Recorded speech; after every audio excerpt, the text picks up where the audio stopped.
You're listening to the Journey to Launch podcast, a conversation on economic opportunity, race, privilege, and the FIRE movement with Brian from Done by 40. T-minus 10 seconds. Welcome to the Journey to Launch podcast with your host, Jamila Souffrant. As a money expert who walks her talk, she helps brave journeyers like you get out of debt, save, invest, and build real wealth. Join her on the journey to launch to financial freedom in 5, 4, 3, 2, 1. Hey, journeyers. Welcome to the Journey to Launch podcast. I am Jamila, your Chief Launch Officer, taking you to financial freedom and independence. And as I do every week, I'm bringing you what I hope you feel to believe is a very insightful, encouraging, and just conversation that helps you further give you fuel for your rocket to financial freedom and independence. Okay, before we hop into the episode, I want to tell you about today's sponsor, Empower. One of the most asked questions from listeners that I get is, how can I save more and reach my goals? And I usually reply with, you have to make it easy and automate it as much as possible. So I'm always on the lookout for solutions for you to do just that, make saving easy and automatic. Today's sponsor, Empower, that's EMPOWER, is an awesome mobile app that makes saving and managing your money the easiest thing you can do all day. For starters, Empower has an automated savings feature. You can simply tell the app your weekly savings target, and every day Empower studies your income and spending and automatically knows when to move the right amount of money into your savings account where you're less likely to spend it. It's called AutoSave. Just set it and forget it. You even get access to a human coach that you can text for personalized finance questions. Download Empower, that's EMPOWER, in the App Store or Play Store. I downloaded the app myself because you know that I have to give things a try before I recommend them, and I really like it. It's super simple and easy to get started. And for journeyers, that's you get $5 when you use the offer code JOURNEY and reach your savings goals. Visit empower.me/journey for more details. So today I'm talking with Brian from Done by 40. So Brian, I came across and we're like Twitter friends. I'm not on Twitter much because honestly, Twitter moves too fast for me. I can't think fast enough or in succinct enough sentences to work with Twitter, but I'm on Twitter too. And so I kind of met Brian through Twitter, and I've always just liked his stuff, and he has a great blog where he talks about his journey to reach financial independence. And he also gets real, about just the conversations around privilege and race and economic opportunity. So I thought that it'd be great to have Brian on the podcast to kind of just have a laid back conversation around all those important topics.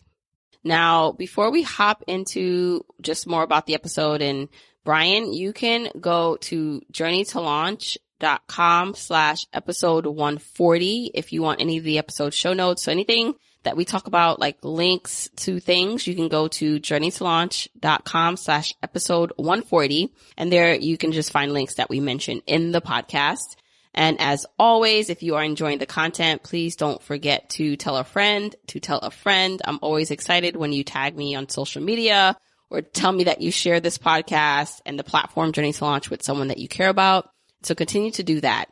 And then also don't forget to rate, review, and subscribe wherever you listen to the Journey to Launch podcast. Now, without further ado, let's hop into this conversation with Brian from Done by 40. Hey, journeyers, back with another, what I think, just already from our pre-conversation, Brian, I think this is going to be an amazing episode, as they usually are. So I'm excited to have you on and to finally talk to you instead of on Twitterland, which is where we originally met. Absolutely. I'm so happy to be here. And yes, it's going to be an amazing episode, of course. Yeah. So, just for background about you and just our conversation, but I do want to just quickly touch upon the fact that I think we had met a couple years ago online. I was telling Brian that I'm on Twitter, but not really because it moves too fast. And by the time I want to jump in a conversation, it's already gone on to another thing. I was like, okay, forget it. But I know you're there. And we met because you at first, I think it was 2 years ago, maybe. It was at the beginning of my podcasting journey.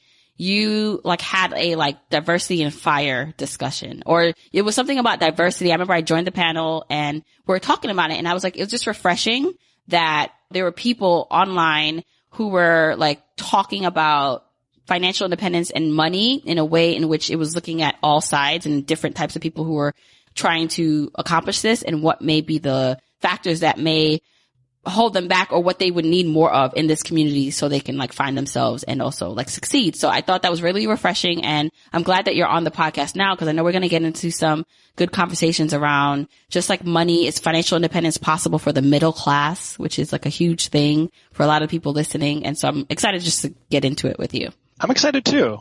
Yeah. And so you're also anonymous. I love that I have people on, especially I think anonymous is good for a lot of reasons, because it allows people to really be candid and maybe say some things they wouldn't say otherwise. And so I want you to kind of just tell everyone about kind of your journey to financial independence, where you currently are on that path. Your whole title is Done by 40. So let's just dive into that, and then we'll get into more of the other stuff. You got it. Yeah. So I started blogging in 2012 and just kind of back of the envelope mathed it to say like, I think we can do this in like 8 or 9 years. So that's where Done by 40 came from. And I guess our blog's a little bit different than a lot of the FIRE blogs, because the entire time that we've been working towards financial independence, my wife has been pursuing her PhD. So that provides its own set of unique benefits and challenges.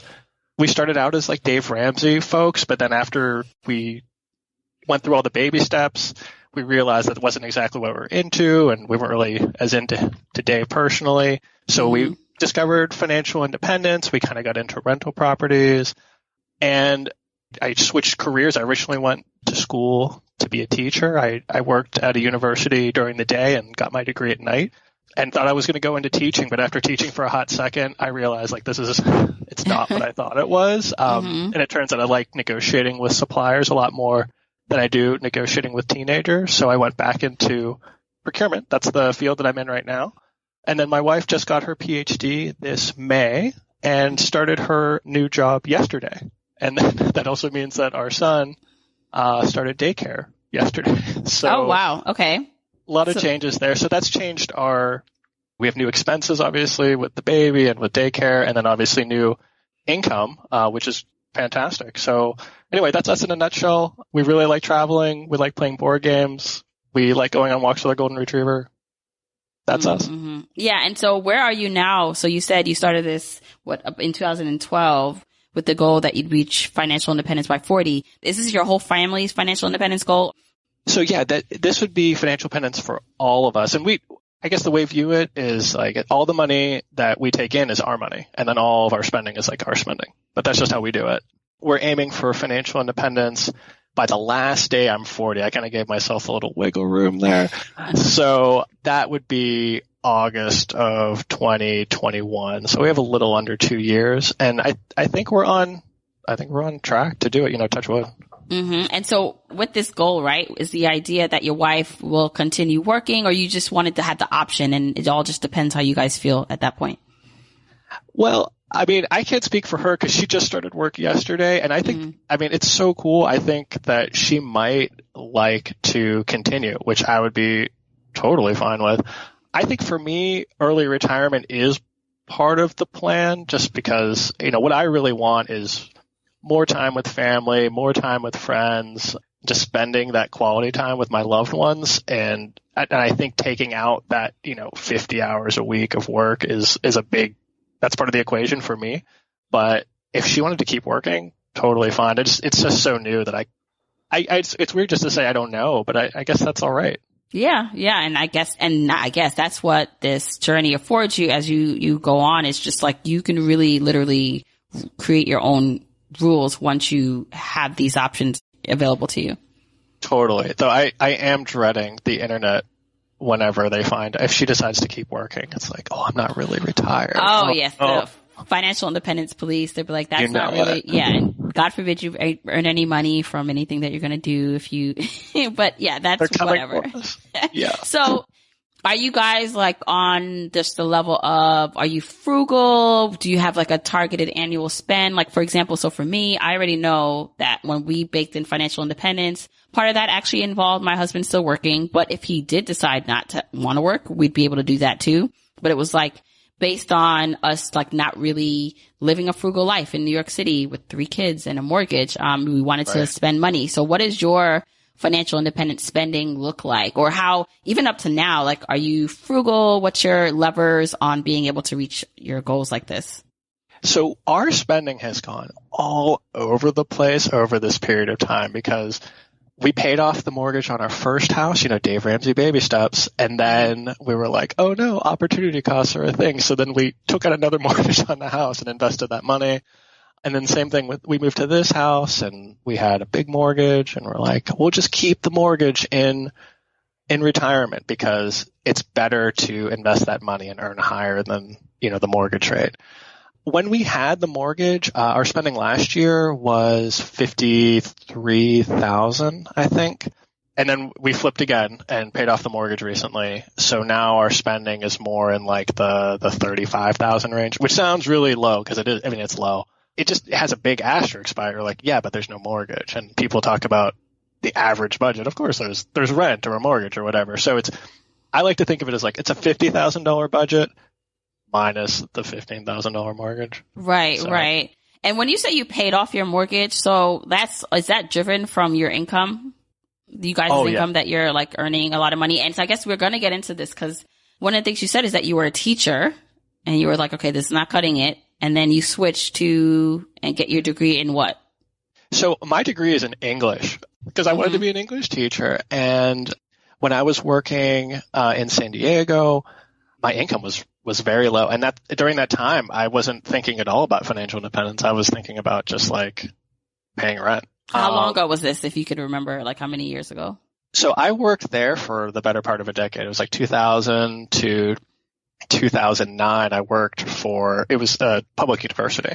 So I was making like starting in the 30s and I left, it was like low 40s. And in San Diego, that is not a lot of money. And I actually took a pay cut to teach when I got a teaching job finally in Arizona. And I only taught for like part of 1 year. My salary was $30,000 at that point. But then I switched back to procurement. That's what I was doing during the day whenever I was going to classes at night was I was working in the procurement office. Just because any job at the university, if you worked at the university full time, you could take free classes. And I was like, sign me up for that. I want that. So I went back to procurement and started working. Instead of working in the public sector, I went to work for a large corporation. And after a couple years, I got a new job offer and went to another large corporation. And our income has really gone up during that time. And as soon as I started working in the private industry, that's when financial independence started to seem like something I was interested in because I had the income now to actually work towards it. And I mean, to put some specificity on it, for most of, our income has gone up over this time, but for most of this journey, we've been earning about double the median household income. And that's the driver for our financial independence journey. I think we're pretty frugal with a $50,000 or $35,000 budget. Yeah, we're frugal, I guess, but that's at the margins of what matters. The thing that's really gotten us home is the income. Mm-hmm. Now I have some questions about your journey. So is that how you got your degree in procurement? And can you explain what exactly that is? Totally. So my degree is just in English. Like I read novels. Okay. Right. But to get into the field, I was applying for like any job I could get at the university. And they needed an administrative assistant at the front. And I was like, yeah, I'll do that job. That's no problem. But then after a year, they had an opening and I applied and I got to be a buyer. It was a little bit of a pay bump. I think it was like low 30s from high 20s when I very first started. And that's what got me into the field. Procurement used to be called purchasing. So it's like sourcing, finding the right supplier, and then negotiating a contract and negotiating pricing with those suppliers to get the goods and services that the company needs at agreeable pricing and good contractual terms.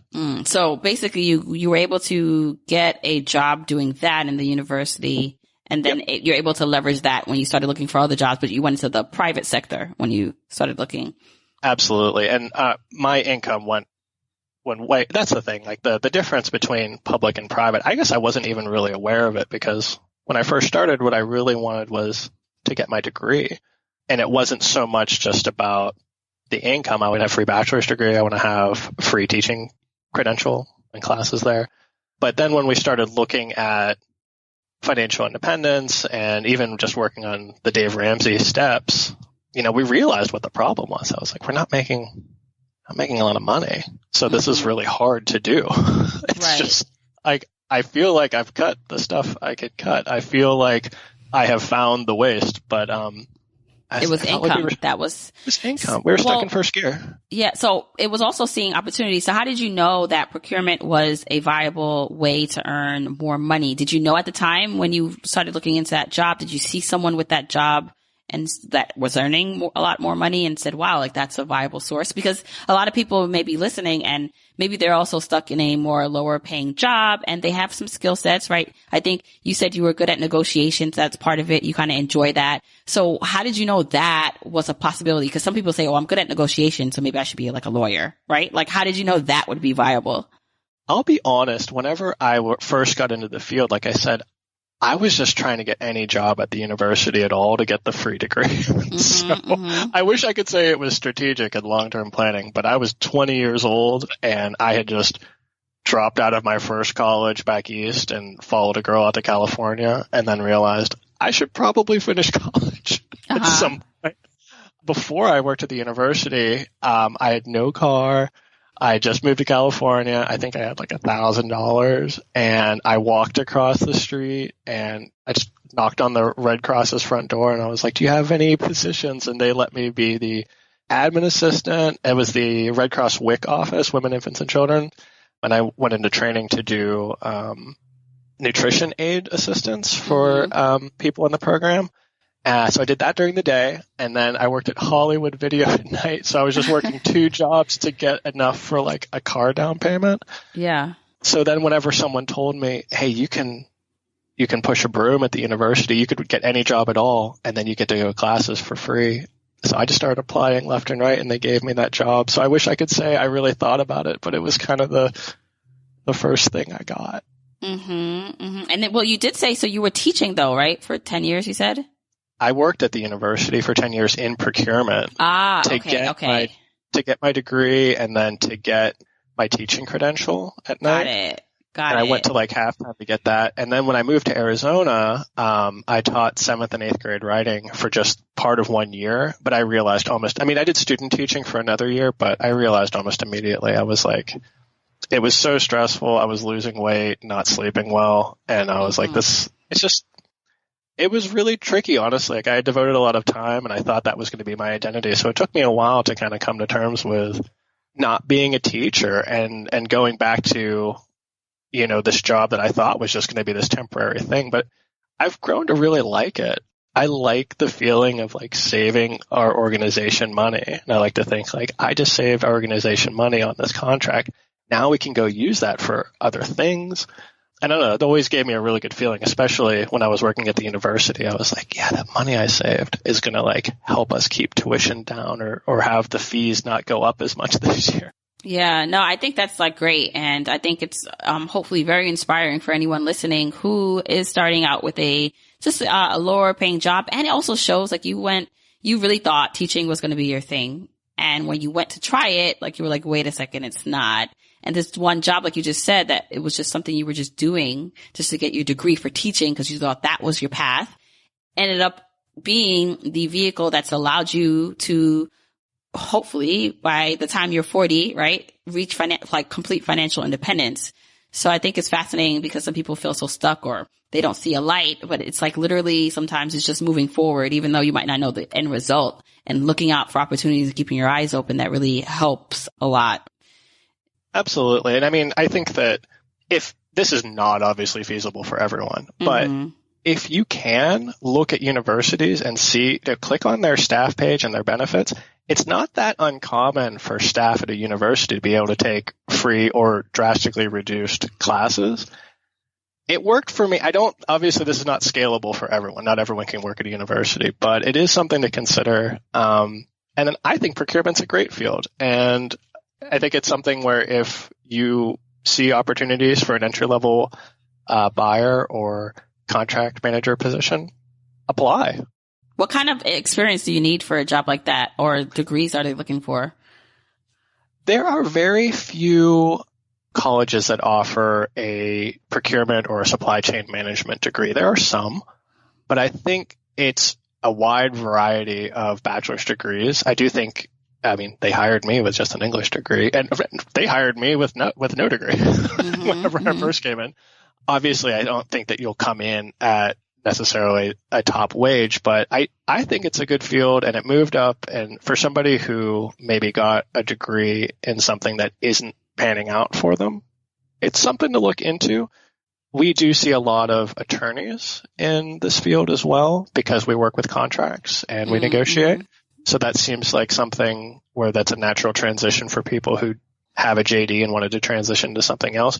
But we have humanities majors, and there's certainly people without a college degree as well that I know in the field. Right. Yeah. And you're talking about six figures. If you work with like a private company, you can potentially earn upwards of six figures. Or I think it's pretty common now. Yeah. In the private industry, for somebody with some years of experience, I think that's a very, very common salary, is low six figures. Yeah. Awesome. And one of the things you said is like, you don't think everyone necessarily is possible for everyone to work in a university, or that this is not maybe something that everyone can do. And I do want to talk about that. So one of the things that pulled me to wanting to have a conversation with you on the podcast was that you definitely don't shy away from having discussions about like the middle class and inequities in this system, and making it so like, how can we talk about financial independence in a way that's more accessible? Is it realistic for many people to actually reach, and with such different starting points and such economic disparity and all these things, right? Especially like in America, and like just this institutional stuff that's been going on for, hundreds of years, right? Like you see today with the wealth gap and everything. So I'd like to touch on that, because I think a lot of people listening, I think the leaders, not the leaders, right? But the people who have the highest or biggest platforms, sometimes they shy away from these conversations. Like, is financial independence accessible for the common person, for the average person, for a minority? And I'd like to go there because I feel like you talk about this. So what is your opinion on this? I mean, is financial independence achievable for everyone? No. I like to look at the income breakdowns. At income quintiles is how I like to break it down, because it's, we're talking about millions of people, and it's hard, I think, for a lot of us to start talking about like big groups of people. What about this situation? And there's these exceptions. And I know this one person who did it, blah, blah, blah. So I just like to look at the numbers and see what they tell me. So the first income quintile for 2017, which is the latest data that I had available for our last post on this, the upper limit of that is $24,638 for a household. That means 20% of the households in the U.S. are earning less than $24,600. I mean, financial independence is so far out of the reach of that group. So let's talk about the next quintile, which I think it was like the lower middle class. That's $24,639 up to $47,000.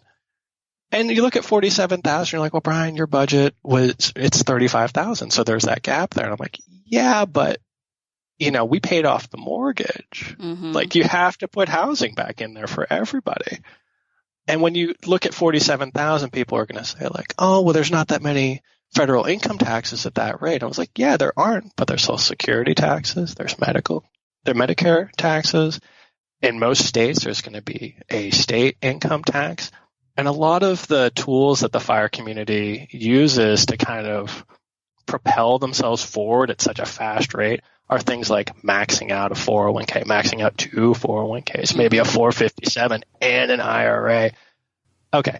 So at $47,000, you can't even come close to maxing that out. When you account for the taxes that we were talking about, you're right back down to that $40,000 budget that I think is like a reasonably frugal, bare bones budget, depending on where you live. It might not even be attainable there.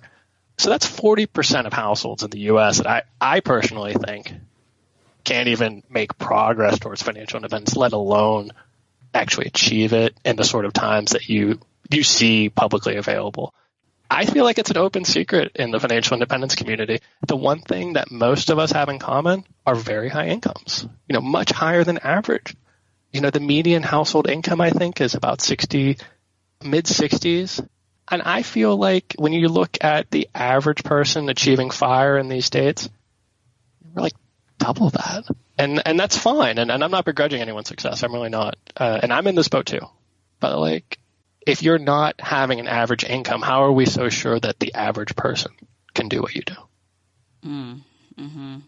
Is that too much? No, it's not. This is, okay. No, let's keep going. Let's keep going, because these are the conversations that need to be had, because I've interviewed a lot of people, and in my situation, the way I was able to save, like I'm one of those people who have that big headline, that savings and investing headline that some people will like roll their eyes at, like, really? Like that's like more than what I make, and you're saving that.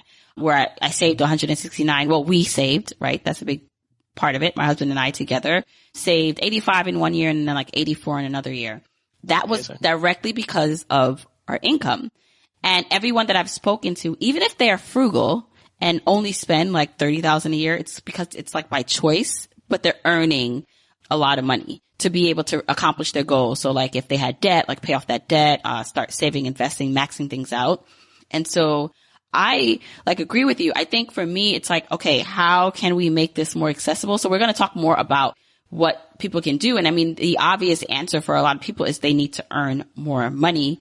And that should be like a focus. But I think it's good that we can have real discussions like this, because when people also just like shame people for like how much they spend, or, oh, like anyone can do it, I think it's kind of one of those things where that's what turns people off, because their real life situation, depending on, especially if they've come from like poverty where it wasn't a choice to spend like $20,000, like you're choosing to spend $20,000 because it's like fun to you, that can seem really just like unbelievable. So I always say, like, I started to also like change or think differently about financial independence and think about like the scale of it, or the journey itself, which is why, Journey to Launch, where it's just like, that's a noble thing to go after. I think that most people won't be able to reach ultimate financial independence where they never have to work again. Like that, I think, is going to be reserved for people who can increase their income and like have the chutzpah and all that. And some of it luck, a lot of it hard work to do that. But is there a way for better like work options and work flexibility? I think more people can find that in their life so that they have more options. So they're not necessarily always at a job that is soul sucking. Like, can they find other ways to find meaningful work while on this journey so that they can enjoy life on the way? I feel like that's been my kind of, especially since like I've started, it's more about how can you reach work flexibility, where even if you don't intend to never work again or not to stop working, you can finally maybe take a full maternity leave or stay at home for that extra year, but you know that you might have to go back to work because that's just part of just the way your journey looks. So I think it's just everyone's situation is so different. And so it's hard to paint this wide brush, No, you're right. And that's the thing. And I know, depending on the leanings of somebody listening to this, they probably know somebody who was in those lower income quintiles who has made it out of there or lived in such a low cost of living area that they were frugal. So I'm really talking about like what I feel is like the aggregate, looking at the group as a whole. There's going to be exceptions of people who do. So I don't ever want to make it seem like, well, if you earn this small amount, like you can't have it. Obviously, like I was earning in the second quintile for my whole 20s. So like obviously it's possible, but I'm never going to say like, oh, if I did it, you can do it, because that makes a lot of presumptions, I think, on my experience being the exact same as anybody else's if they just want it to or they try hard enough. And I don't know. I don't buy that. Yeah. Yeah. And let's talk about your background a bit, because I think that's because it's like we're talking about people of different just starting points. And some of that includes like where you were born, if you're, family, if you come from a family of immigrants, if you yourself immigrated here, if you're a minority. I think all that, it's one of those things where I think we need to acknowledge the differences and different starting points.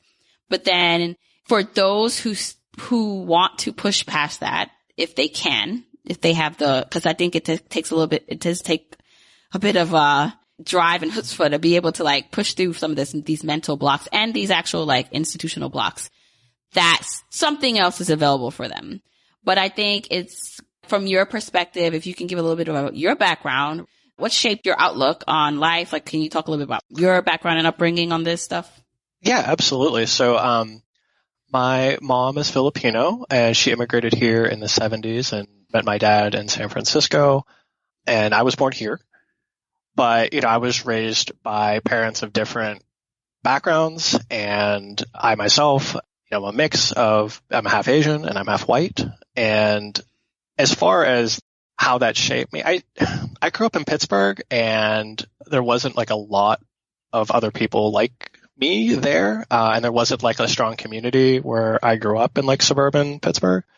So my mom really, I think, emphasized as much as she could, like the strategy that I think she had for me was like fit in. Like they would not teach me Tagalog. My dad and my mom agreed, were like, that's just going to confuse you, and assimilate and fit in and really focus on school. I mean, that's something that my mom, school was everything for me growing up. I got grounded a week for every B on my report card. Oh Once my gosh. I got a C, I was grounded for 3 months straight until the next report card because I got a C in handwriting back in like third grade.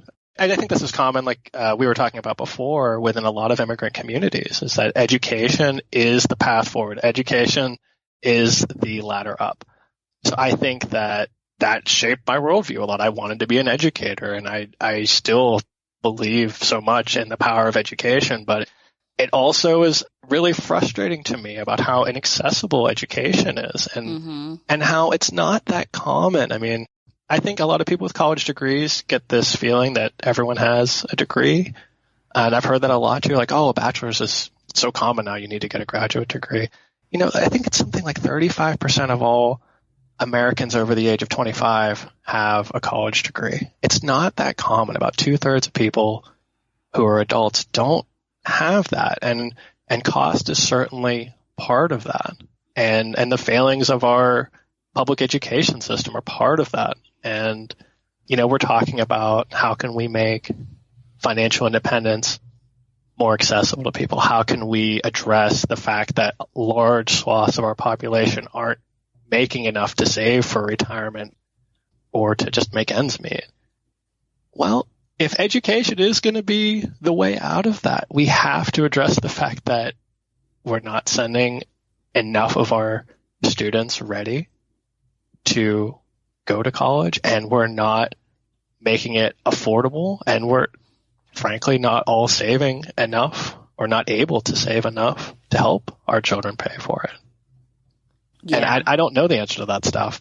I don't know how in this era of automation and outsourcing what the solution is for people who, for myriad reasons, weren't able to go and get a degree. Yeah. So I interviewed Scott Young, and depending on when your podcast episode comes out, his would have been released or maybe not, but his book is called Ultra Learning, and in it says like there is no middle class, or like average is not okay anymore, because what's happening is like all the jobs are even being pushed up to more like higher skilled, higher paid, or more lower skilled that can't necessarily be automated. And then everything in the middle gets like automated or outsourced. And that's like the threat for like the middle class, why the middle class actually is like in a worse position, because like you'll be, if you're just going to be average, then you're going to have like less options. And then, like you said, this education, I'd like to touch on that because I do find that, and it might just be because I'm Jamaican. So that was one way that's the reason why I'm who I am today, is my mom also pushed education. She saw that as her way out, as being a young single mom, immigrated here without anything at 20 years old. And then I was like, she had me at 20. So, it's kind of crazy, like for her to come here and like, she just like wanted to go to school. And for her and me, when she was raising me, it was all about education. Now, she wasn't as strict as your mom, but it was really important for me, right? Like that was like just the baseline. And now my mom is actually, she works in a school system. So she's a social worker, and my husband is a teacher, and they work in different areas. But, I see the common problem, because they both teach kind of like inner cities, majority like Black kids. And I really feel like some of the kids are not really being prepared properly for the next level.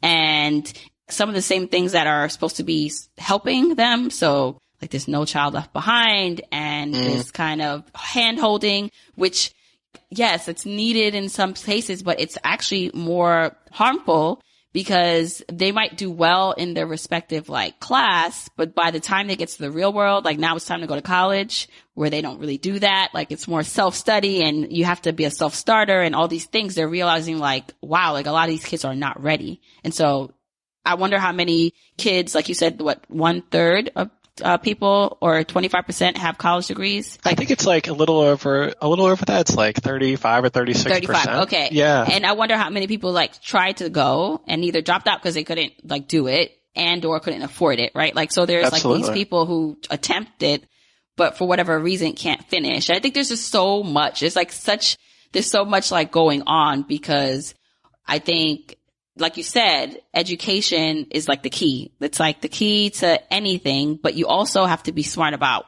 how you're paying for it. So like kids are not starting out at such a disadvantage with so much debt.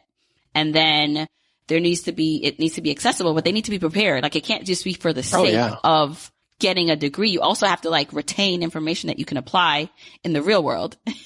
Absolutely. Yeah. I mean, I lean left, but I am not so naive as to think that enough money will solve this problem. Like certainly even if we just made college free, which would be amazing, but that doesn't solve the fact that, a lot of students aren't stepping in on their freshman year ready to write a composition, ready to do that analysis, ready to read and discuss the text. It's not just a money problem, but a lot of it's a money problem. I mean, let's talk about the system of how we fund education. Property taxes are a huge contributor to how schools are funded, and property taxes are very different in some parts of town than they are in other parts of town. And if we're going to create a tax system to fund education based off of how much the land underneath your house is worth, well, the places that have high property values are going to have really good schools, and the places that don't aren't. And that is a flawed system.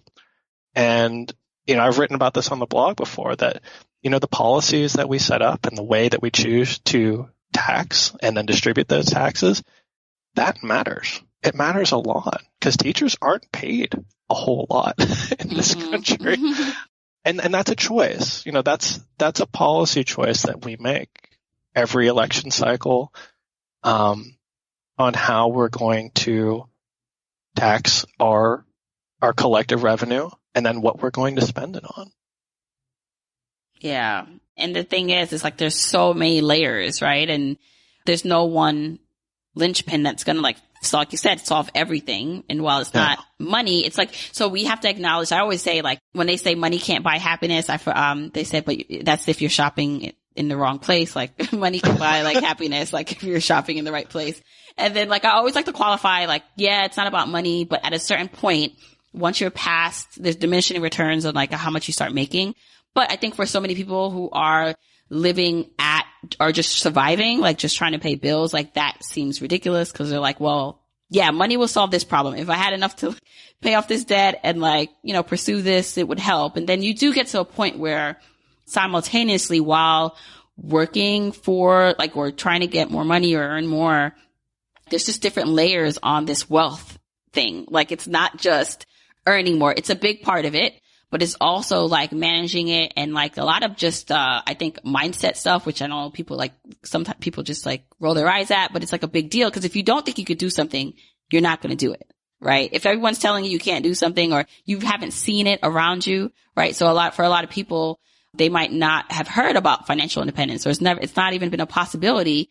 But then, you hear about this thing, you see someone who looked like you or who had similar experiences being able to do something, it might like put a little spark in you and say, wait a second, I wonder what I can do differently in my life. Like maybe what are some things that I can start changing, internally instead of waiting for the system. So I think there's just a myriad of like, things that a person can try to do. And of course, like you can't change everything.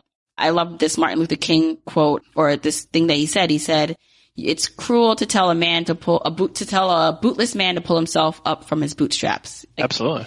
Because, part of it's like, yeah, do what you can. Like, don't worry about what the system is doing. But yeah, a lot of what the system is doing is affecting people. I was so excited to come on your podcast because one of the things I love so much about it is that it does challenge my worldview. Like a lot of the times I view things in this way that I feel is sympathetic, where I'm saying, like, look, it's not, like you said, it's not fair to tell somebody earning in that first quintile, less than $24,000, be like, well, just cut some things out of your budget and maybe, don't buy coffee, and then these things are going to be available to you. But I love hearing you and your guests talk about the positivity of it and just being like, yeah, if you see it and there is that potential in everybody to improve and to raise your income and to do these things. So like, that's a dichotomy I struggle with all the time. And any individual person, that person can reach financial independence. An individual's potential cannot, we don't know, and it's there. Mm-hmm. But when we look at the group as a whole, that's like saying, like, okay, if I sit down at a poker table at the World Series of Poker, I could end up in the money. I could win. But if you looked at all of us, like, we all can't end up in the money. If we all go to Vegas, we can't win. Yeah. It's a good point, because I actually, just like, I don't think everyone should be entrepreneurs. Like, there needs to be people who work for people, and that's totally fine. Like, there's things that you're right. Like, I don't actually expect, I think some of it is selection, and like, so if you're like listening, if you kind of scrolled and found this podcast and said, this sounds interesting, you started listening, I think you have more chances than someone who would like look at, oh, this person retired at like 34. Ugh, I can't do that. Like, you probably have more chances. So some of it is like, if you're probably listening to this, it's like, unfortunately, it's selection of like, and I'm sure there's a more technical term, I just don't know it, but there's like these selections of like groups where, no, I don't think the entire population can't, because one, they just don't think they can, and there are just things that they don't want to fight through. Because to get to this level requires work. Like, it's not just like, oh, close your eyes and like it will all come to you. Like, that's not like really how it works. You do need to get uncomfortable. You do need to stretch yourself and do things probably no one around you has ever done before. And that's scary and takes a lot of guts. And so a lot of people are not ready for that. And so every time I've leveled up, like done something different, whether it was like attempted to, save as much as we save and did it, quit my like safe job to pursue entrepreneurship, even like earning money as an entrepreneur is a whole different ball game. Like all these levels where people will look at the outcome and say, oh, that seemed easy, or wow, like you were able to do that. And it's like, it took so much internal work first to believe that I can do it and to actually like do it. And so a lot of people are stuck in this place where no, like a lot of people are not even, it's too hard. The thought, one, they don't believe they can do it and it's too hard. But I think if you're like, hopefully listening to this, it ups your chances, because there's something about it that is pulling you. So if you're not, and some people listening, like not everyone that listens, there are a lot of people who listen to this podcast that earn good money, are doing well, like on the income side. And it's not that. And you talk to them and they still feel like they're living paycheck to paycheck.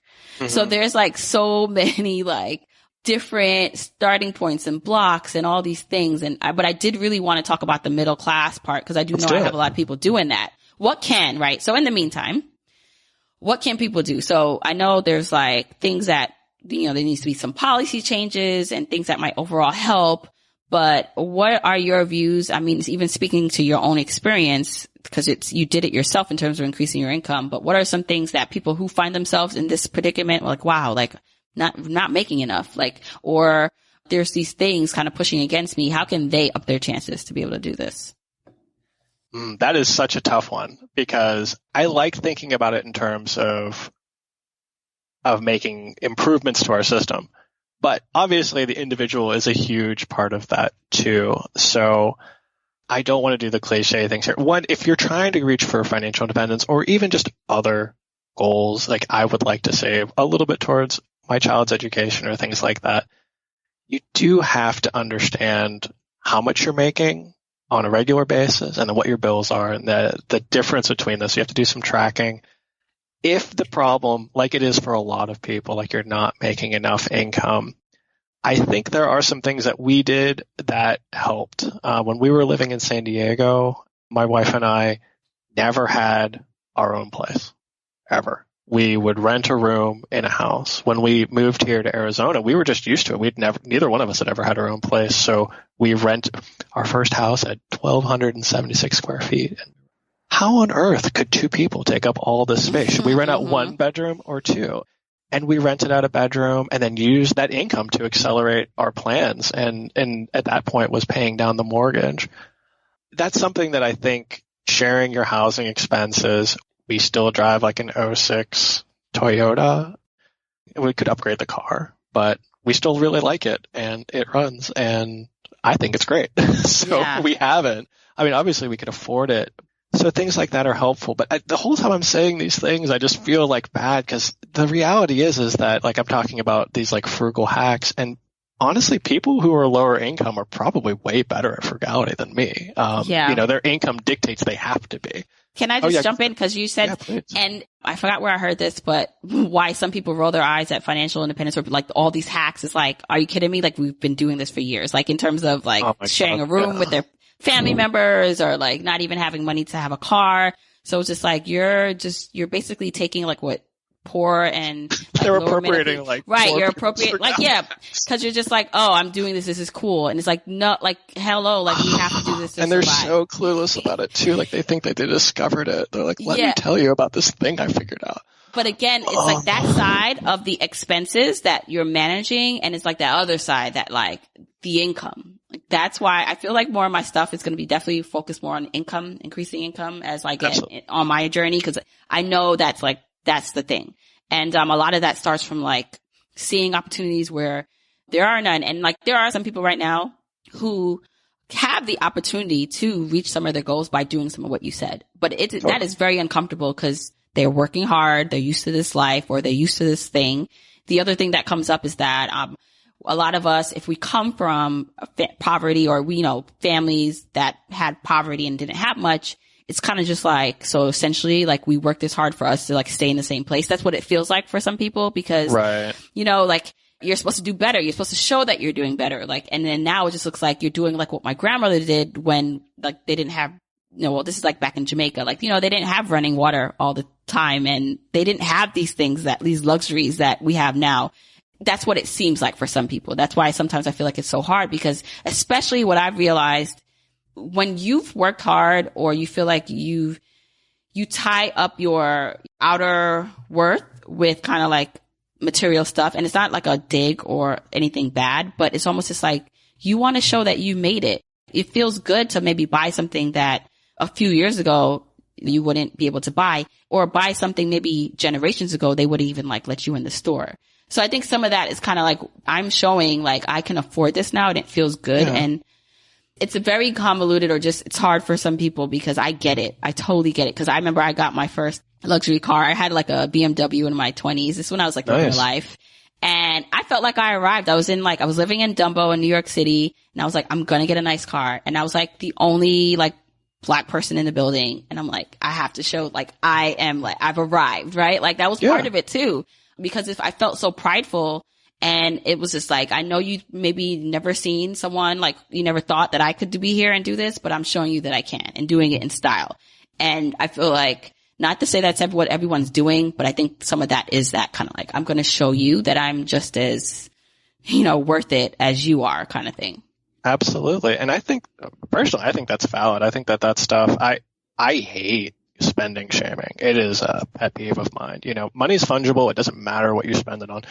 You know, what matters is the context of like, do we have enough money to still meet our other goals or not? Or did this purchase that is, again, it's valid. Like we're not just automatons. Like we have emotions and we have psychological needs. Like look at Maslow's hierarchy of needs. Like the belonging of feeling like you're part of a group. That matters and that stuff is valid. And that's why I think, you know, so much of what I would rather focus on is like, how do you raise income? So there's been some things that have worked for me that I could talk about a little bit.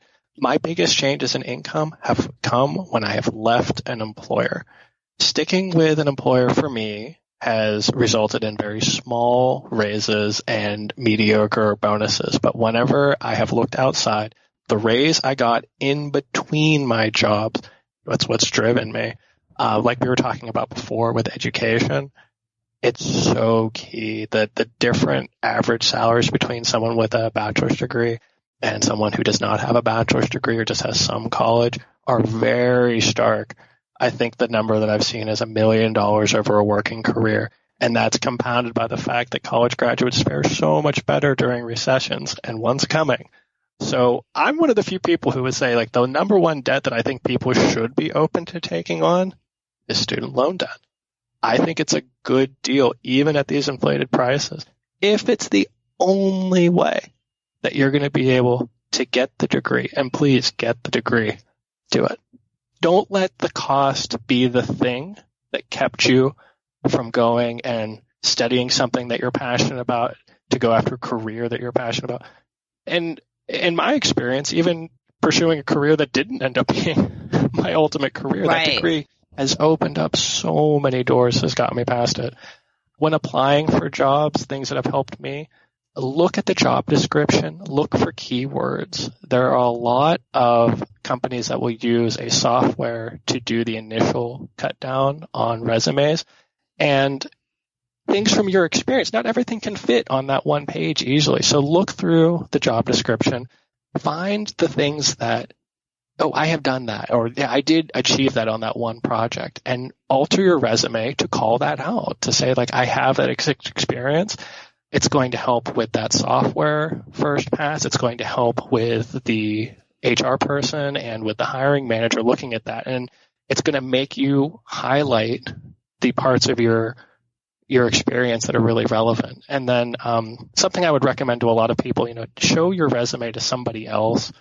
I think a lot of people we all have blind spots with our, and it, we think it sounds clear and good because your own experience, and you're like, oh, I was talking about, someone else is going to be able to point out those gaps on your resume. And I would say, highlight the things on your resume that are your achievements, the things that you actually did. I see a lot of them that look kind of like a job description. Like, these are the actual tasks that I not the results. The like, here are the results and what this amounted to for the company. And then kind of like you're saying, also look at because sometimes you might be going after something totally different, like a totally different type of job, but it's the same skill set. And so you have to prove that with your cover letter and or resume.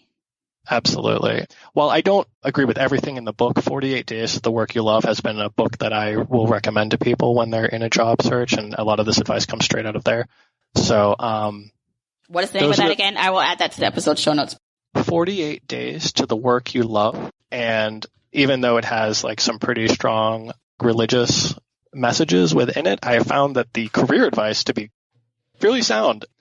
And I have had good luck with it myself whenever I'm looking. So apply to jobs. If the income is the problem, be willing to look elsewhere and apply for jobs. And it's like T-ball. You can take as many swings as you want. You only need to get that one hit. So don't be discouraged if you don't get it the first time. Yeah, and keep swinging, because like you said, you might miss a lot at first. If it was easy or simple, everyone would be doing it. It's not like, you're not always going to hit that first ball. So I do like that. And then I want to make the point about college. I agree that getting a higher education is important, but you still could be smart about it, right? Like, so it's like, look at the different schools. Like, if you're going to pick a school and I have a couple episodes about this in terms of education, so I'll also put these in the show notes. But based on your degree and what you want to do, there's like a multiplier. I forgot the exact, but I think it's like, don't take out more than your first year's salary, or it's a multiplier. So it's like, be smart about like what your potential career, the outcome can be. Even if you're going after something more passionate versus money, don't get like a $300,000 student loan debt to then maybe only earn, when you did your research, this career, the first couple years only really has the potential to make $40,000, right?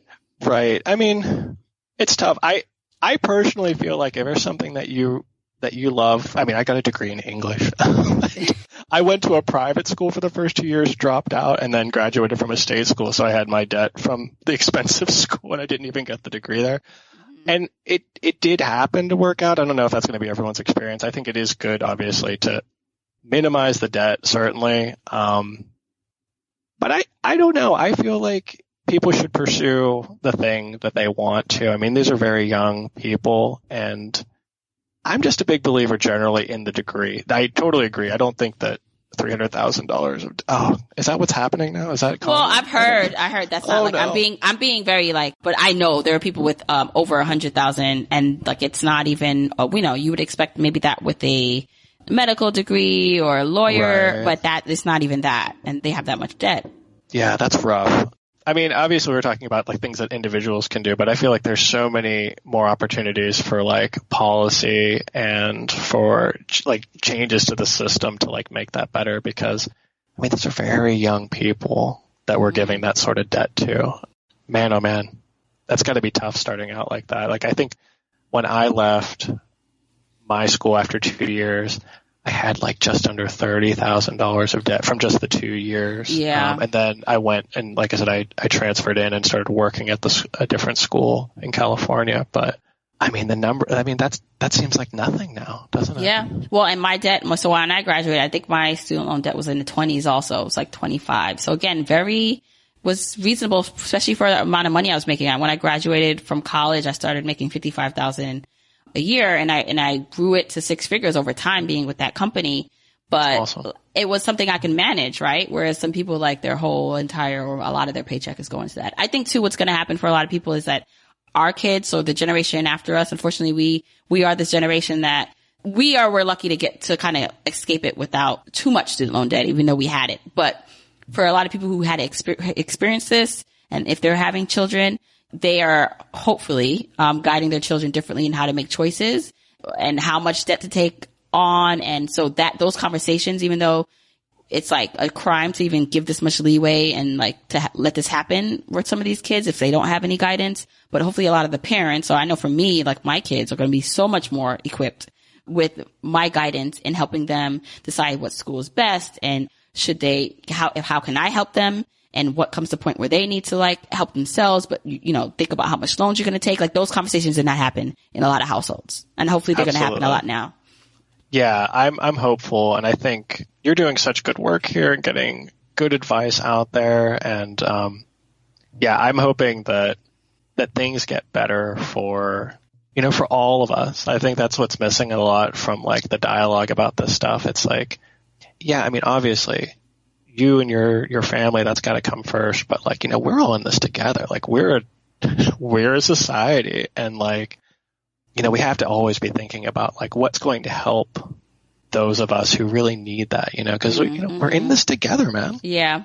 I often think about that. Like, so while everyone might not be able to reach maybe the levels that you're reaching, so retiring at 40 or reaching financial independence, I should say, by 40, or even being able to do what I did, then like it's our responsibility, which is why I feel like, part of this work is really, even if it's not going to be people who can do everything that I'm saying, it's more about bringing awareness to the situation. And like, I'm thinking like for me, that's why I'm now like charged. Like I want to make money. Like I want to earn as much as I can too, because that will help me to do more work. Some of the work that I can now donate my time to, right? Like to Absolutely. More just literacy, right? So it's like different, like just literacy. There's some people who don't have access to like listen to a podcast. Like, I mean, there's internet. You think like internet's all over the place, but they don't even know how to access it, or Absolutely. About budgeting, or these like things that we find like, okay, I can just Google that. And that's not actually that simple for a lot of people. So how can I even give my time back on a more just basic level to help people just get started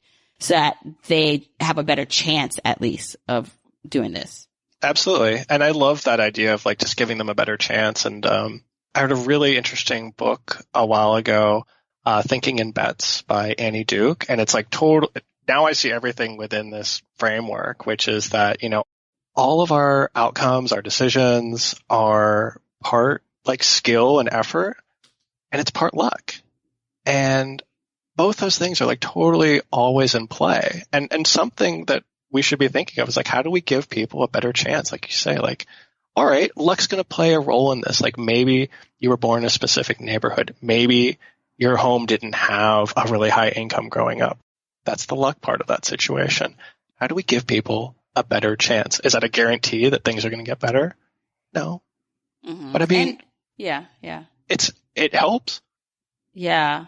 And then also like for people who have been born in that way, like look at how that's an opportunity, because I always say like being born to a single mom at such a young age, like I think I was very lucky to have her as a mom, but she also what she did was not luck. Like part of it, yeah, like she got the okay to come to the States where like that was very like lucky on her end because she could have very well not gotten her papers to be able to come here, and which would have definitely, my life would have looked different. So part of that is luck. But then I think about how many people are growing up, you know, without like in single parent households, or we literally like came from like nothing, who are like my mom almost, who had a lot of disadvantages. But despite that, like her biggest thing, I think when she had me was she knew she wanted something different. So despite all the things she had experienced, she was like, I don't care. I'm going to give my last and invest my last in Jamila to make it. And then I think about me and I'm just like, well, I didn't, you know, grow up. We got better as I got older in terms of like disposable income and doing more. But I look at like even not having a father growing up, how that has driven me to be so self-sufficient, right? Versus looking at it the other way. And I know not everyone can like has the power to do that, right? But that's the kind of stuff where someone will look at as a disadvantage. I look at it as I don't know if I'd be the same person if I grew up with some of the privileges that people assume are privileges.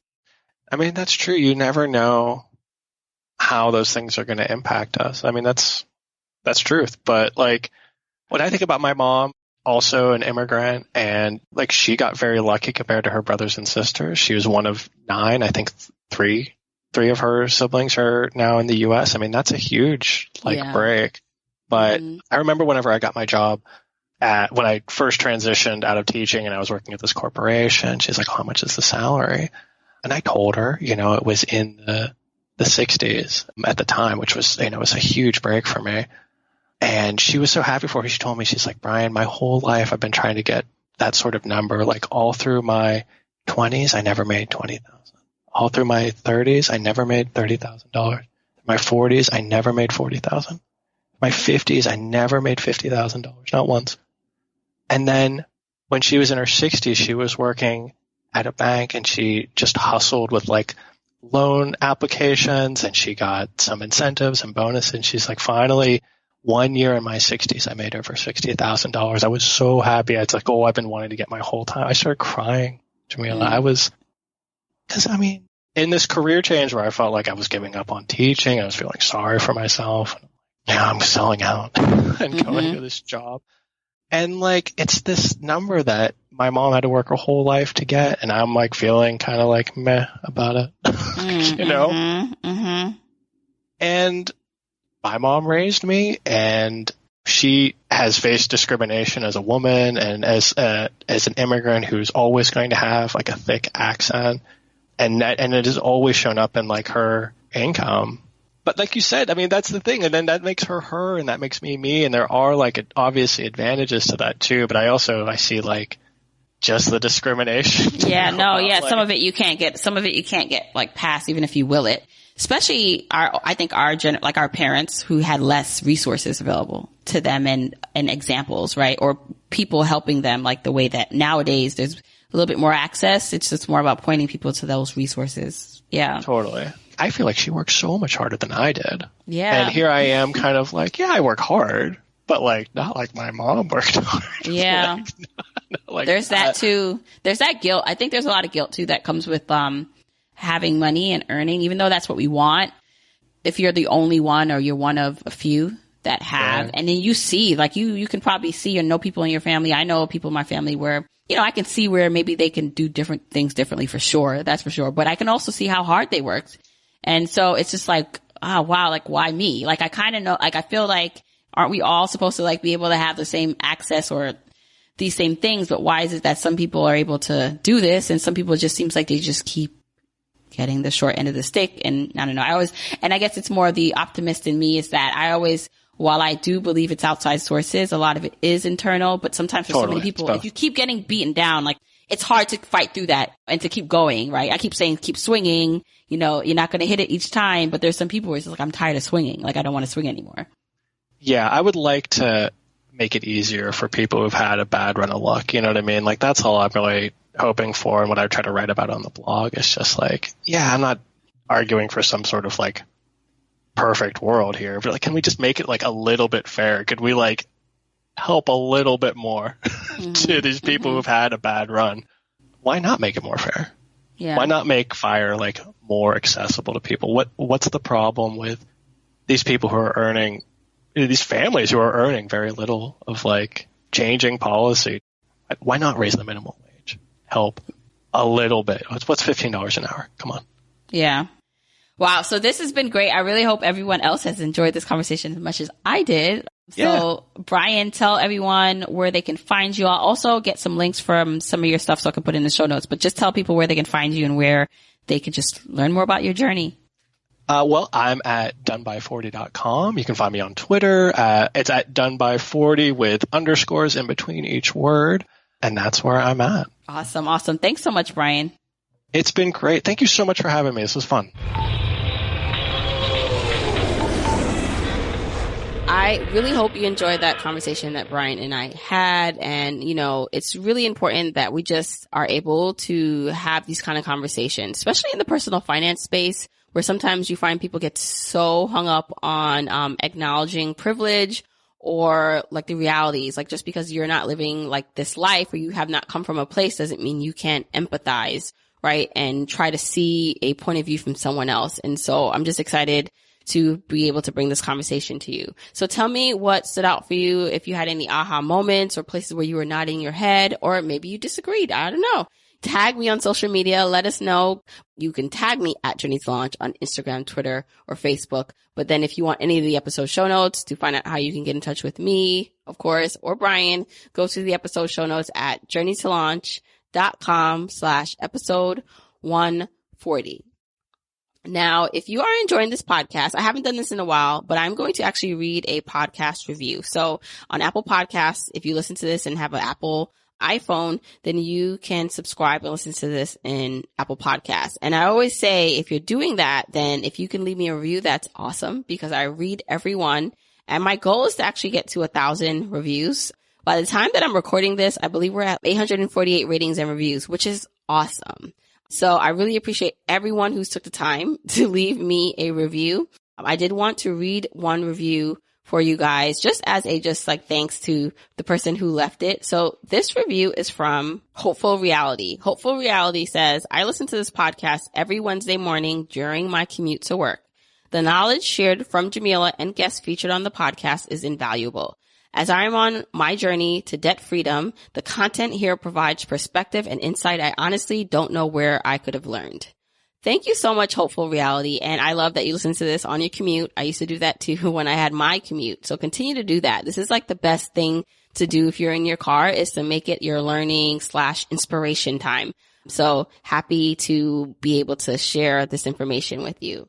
Now, if you want to be able to connect with me more, make sure you're following me on social media at Journey to Launch on Instagram, Twitter, or Facebook. All right. Until next week, keep on journeying, journeyers.